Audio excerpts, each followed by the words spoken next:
Hi ನಮಸ್ಕಾರ, ನಾನೆಂದನ್. ನೀವು ನೋಡ್ತಾ ಇದ್ದೀರಾ ನಮ್ಮದು ನಮ್ಮಿಷ್ಟ. ಸ್ನೇಹಿತರೆ, ಇವತ್ತಿನ ವಿಡಿಯೋದಲ್ಲಿ ಒಬ್ಬ ಸ್ಪೆಷಲ್ ಪರ್ಸನ್ ಬಗ್ಗೆ ಮಾತಾಡೋದಕ್ಕೆ ಇಷ್ಟಪಡ್ತೀನಿ. ಇವನ ಬಗ್ಗೆ ಮಾತಾಡೋದಾದರೆ, ಸುಮಾರು 30 ವರ್ಷಗಳ ಕಾಲ ಕರ್ನಾಟಕ ಅರಣ್ಯ ಇಲಾಖೆಗೆ ಇವನು ಸಲ್ಲಿಸಿರ್ತಕ್ಕಂಥ ಸೇವೆ ಆಗಿರ್ಬೋದು. ಹಾಗೆ ಈ ವಿಶ್ವವಿಖ್ಯಾತ ಮೈಸೂರು ದಸರಾದಲ್ಲಿ ಭಾಗವಹಿಸಿ ತನ್ನದೇ ಆದ ಬ್ರ್ಯಾಂಡನ್ನು ಕ್ರಿಯೇಟ್ ಮಾಡಿದ್ದ. ಆದರೆ ಅದ್ಯಾವುದೋ ಒಂದು ಘಟನೆಯಿಂದ ಅವನು ಸಲ್ಲಿಸಿರ್ತಕ್ಕಂಥ ಒಂದು ಸೇವೆಯನ್ನು ನಾವು ಸಂಪೂರ್ಣವಾಗಿ ಮರೆತು ಹೋಗಿದ್ದೀವಿ ಅನ್ನೋ ಅಂತ ಅನಿಸ್ತಿದೆ. ಸ್ನೇಹಿತರೆ, ಒಂದು ಮಾತು ಹೇಳೋದಕ್ಕೆ ಇಷ್ಟಪಡ್ತೀನಿ. ಯಾವುದಾದ್ರೂ ಒಬ್ಬ ವ್ಯಕ್ತಿ ಏನನ್ನಾದರೂ ತಪ್ಪು ಮಾಡಿದ್ರೆ ಅವನಿಗೆ ಬದಲಾಗೋದಕ್ಕೆ ನಾವು ಅವಕಾಶ ಮಾಡಿಕೊಡ್ತೀವಿ.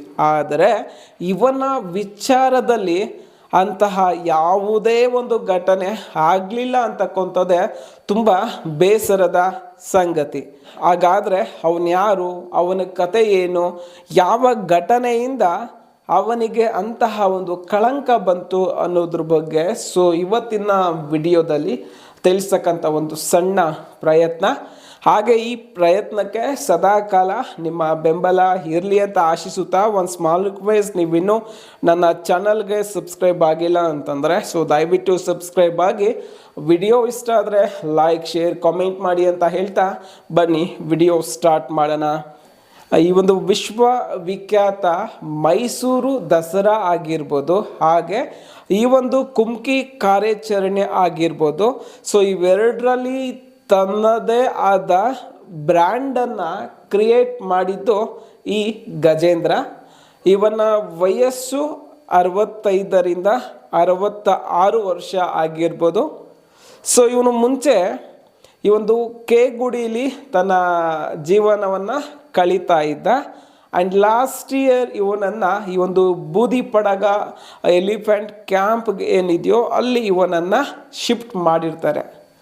ಸ್ನೇಹಿತರೆ, ಇವನ ಒಂದು ಲೈಫನ್ನು ನಾವು 2 ಆಸ್ಪೆಕ್ಟಲ್ಲಿ ನಾವು ನೋಡ್ಬೋದು. ಒಂದು ಕುಮ್ಕಿ ಆನೆಯಾಗಿ, ಹಾಗೆ ದಸರಾ ಆನೆಯಾಗಿ. ಮೊದಲು ಕುಮ್ಕಿ ಆನೆ ಬಗ್ಗೆ ನಾನು ಮಾತಾಡ್ತೀನಿ. ಸ್ನೇಹಿತರೆ, ನಿಜ ಗಜೇಂದ್ರನನ್ನು ನಾವು ನೇರವಾಗಿ ಕಾರ್ಯಾಚರಣೆಯಲ್ಲಿ ತುಂಬ ಜನ ನೋಡಲಿಲ್ಲ. ಆದರೆ ಅವನ ಜೊತೆ ಕಾರ್ಯಾಚರಣೆಯಲ್ಲಿ ಪಾಲ್ಗೊಂಡಿರ್ತಕ್ಕಂಥ ಅಧಿಕಾರಿಗಳಾಗಿರ್ಬೋದು, ಡಾಕ್ಟರ್ಸ್, ಅವರೆಲ್ಲರೂ ಕೂಡ ಹೇಳ್ತಿರ್ತಕ್ಕಂಥದ್ದು ಏನಪ್ಪ ಅಂತಂದರೆ, ನಮ್ಮ ಅರ್ಜುನ ಅಭಿಮನ್ಯುವಿನ ಸ್ಥಾನದಲ್ಲಿ ನಿಲ್ತಕ್ಕಂಥವನು ನಮ್ಮ ಗಜೇಂದ್ರ. ಯಾವುದಾದ್ರೂ ಒಂದು ಆನೆಯನ್ನು ಡಾರ್ಟ್ ಮಾಡೋದಕ್ಕಾಗಿರ್ಬೋದು, ಹಾಗೆ ಆ ಒಂದು ಡಾರ್ಟ್ ಮಾಡಿರ್ತಕ್ಕಂಥ ಆನೆಯನ್ನು ಕಟ್ಟಿ ಎಳೆದುಕೊಂಡು ಬರೋದಕ್ಕಾಗಿರ್ಬೋದು, ಎಲ್ಲವನ್ನು ಕೂಡ ನಮ್ಮ ಗಜೇಂದ್ರ ಮಾಡ್ತಾ ಇದ್ದ ಅಂತ. ಸ್ನೇಹಿತರೆ, ನಿಜ ಹೇಳ್ತೀನಿ, ಕಾರ್ಯಾಚರಣೆ ಅಂತ ಬಂದಾಗ ಅವನ ಬಗ್ಗೆ ಎಷ್ಟು ಮಾತಾಡಿದ್ರೂ ಕೂಡ ಸಾಲೋದಿಲ್ಲ. ಎದುರಿಗೆ ಎಷ್ಟು ದೊಡ್ಡ ಕಾಡಾನೆ ಇದ್ದರೂ ಕೂಡ ಮುಖ ಕೊಟ್ಟು ನಿಲ್ಲೋ ಕೆಪಾಸಿಟಿ ಅವನಿಗೆ ಇತ್ತು. ಇನ್ನು ದಸರಾ ಬಗ್ಗೆ ಮಾತಾಡೋದಾದರೆ, ಒಂದು ದಸರಾ ಆನೆ ಆಗಲಿಕ್ಕೆ ಯಾವೆಲ್ಲ ಕ್ವಾಲಿಟೀಸ್ ಇರಬೇಕೋ ಆ ಎಲ್ಲ ಕ್ವಾಲಿಟೀಸ್ ನಮ್ಮ ಗಜೇಂದ್ರನಲ್ಲಿತ್ತು.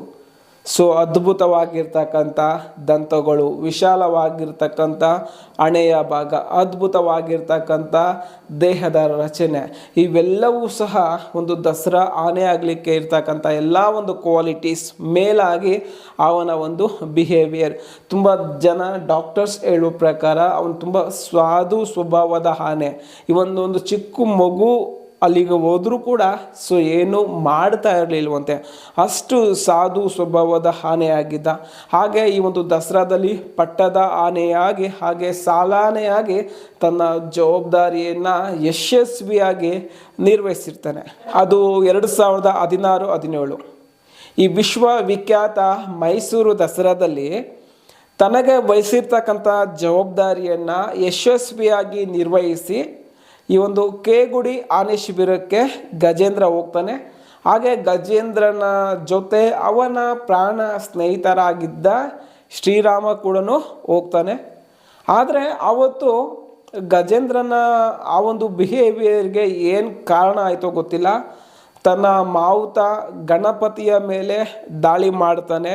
ಹಾಗೆ ತನ್ನ ಪ್ರಾಣ ಸ್ನೇಹಿತನಾದ ಶ್ರೀರಾಮನ ಮೇಲೆ ದಾಳಿ ಮಾಡಿ ಅವನ್ನ ಅಲ್ಲೇ ಕೊಂದಾಕ್ತಾನೆ.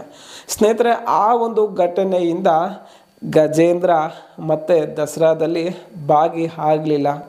ಸೊ ಅಂದಿನಿಂದ ಕೇಗುಡಿಯಲ್ಲಿ ಏಕಾಂಗಿಯಾಗಿ ತನ್ನ ಜೀವನವನ್ನು ಮಾವುತ ಮತ್ತು ಕಬಡ್ಡಿಗರ ಜೊತೆ ಕಳೀತಾ ಇದ್ದಾನೆ. ಆಗ ಇತ್ತೀಚೆಗೆ ಅವನನ್ನು ಈ ಒಂದು ಬೂದಿ ಪಡಗ ಎಲಿಫೆಂಟ್ ಕ್ಯಾಂಪ್ ಏನಿದೆಯೋ ಆ ಒಂದು ಕ್ಯಾಂಪ್ಗೆ ಅವನನ್ನು ಸ್ಥಳಾಂತರ ಮಾಡಿರ್ತಾರೆ. ಹಾಗಾದರೆ ಇತ್ತೀಚೆಗೆ ತುಂಬ ಜನರ ಒಂದು ಅಭಿಪ್ರಾಯ ಏನು ಅಂತಂದರೆ, ಸೊ ಗಜೇಂದ್ರನನ್ನು ನಾವು ಆ ರೀತಿ ನಡೆಸ್ಕೊಂಡಿದ್ದು ಎಷ್ಟು ಸರಿ ಅಂತ. ಸೊ ಯಾಕೆ ಅಂತಂದರೆ, ಹೌದು ನಿಜ, ಗಜೇಂದ್ರ ತಪ್ಪು ಮಾಡಿದ್ದಾನೆ. ಆದರೆ ಅದೇ ಒಂದು ತಪ್ಪನ್ನು ಮುಂದೆ ಇಟ್ಕೊಂಡು ಅವನು ನಮ್ಮ ರಾಜ್ಯಕ್ಕೆ ಸಲ್ಲಿಸಿರ್ತಕ್ಕಂಥ ಸೇವೆಯನ್ನು ನಾವು ಮರೆತು ಹೋಗಿರೋದು ಎಷ್ಟು ಸರಿ ಅಂತ. ಅಂದರೆ ಈಗ ನಾವು ಬೂದಿ ಪಡಗ ಆಗಿರ್ಬೋದು, ಹಾಗೆ ಕೇಗುಡಿಲ ಆಗಿರ್ಬೋದು, ಅವನು ಆಲ್ಮೋಸ್ಟ್ ಕಂಪ್ಲೀಟಾಗಿ ಏಕಾಂತದ ಜೀವನವನ್ನು ಕಳೀತಾ ಇದ್ದಾನೆ.